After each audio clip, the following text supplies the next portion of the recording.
A Winnebago County judge rules on a nearly $95 million settlement in a lawsuit stemming from the 2021 Chemtool explosion in Rockton.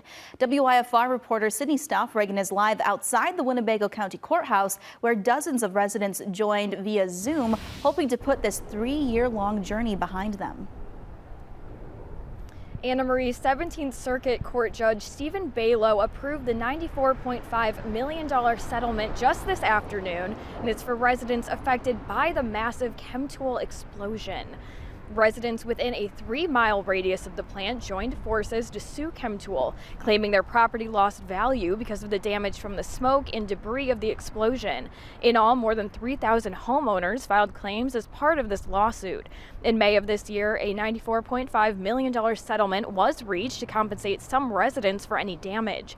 For transparency's sake, we should mention a family member of one of our WIFR employees is part of this suit, but Chemtool's fight is not over yet, as several more cases still have to be resolved, including with insurance agencies working with plaintiffs in Chemtool's lawsuit with Holian Insulation Company.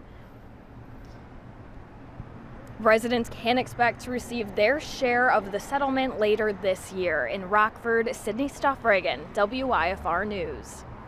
Thank you, Sydney. And the court date for other cases connected to the explosion is set for November 22nd.